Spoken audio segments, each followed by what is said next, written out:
수영 팔도 시장에 시민들의 발길이 끊이지 않습니다.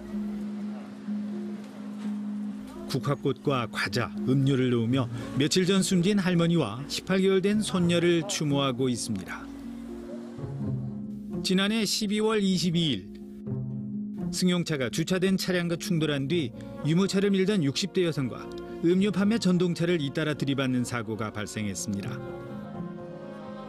이 사고로 60대 여성은 그 자리에서 숨지고 유모차에 타고 있던 18개월 된 손녀도 중상을 입어 병원으로 이송 도중 안타깝게 목숨을 잃었습니다. 이 사고를 낸 운전자는 80대였습니다. 지난 3월 30일 오후 암남동 버스 정류장에 있던 시민들에게 날벼락 같은 일이 발생했습니다. 주민센터 앞에 주차를 하려던 SUV 차량이 갑자기 주차턱을 넘어 담벼락을 들이받은 뒤 후진을 하면서 버스 정류장을 덮친 사고였습니다. 이 사고로 60대 시민이 숨지고 또 다른 한 명도 중상을 입었습니다. 당시 운전 미숙을 인정한 사고 차량의 운전자도 역시 80대였습니다. 2011년 65세 이상 운전자가 낸 교통사고는 13,596건. 불과 10년 뒤인 2020년에는 31,072건으로 2배 이상 급증했습니다. 반응 속도도 늦어질 거고 그렇게 사고가 날 거니까 그래서 저는 고령 운전자가 운전하는 거는 저는 찬성하지 않습니다. 나이가 드시면 안 하는 게 맞다고 생각해요.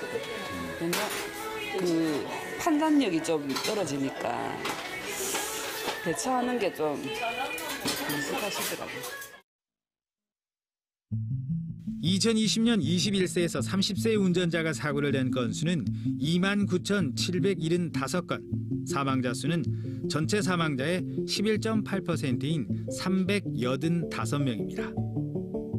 반면 65세 이상의 고령 운전자가 낸 사고는 31,072건, 20대와 거의 비슷하지만 주목할 부분은 바로 사망자 숫자입니다. 720명. 전체 사망자의 22%, 20대 운전자보다 2배 가까이 높습니다. 고령 운전자 사고가 훨씬 치명적이란 분석입니다.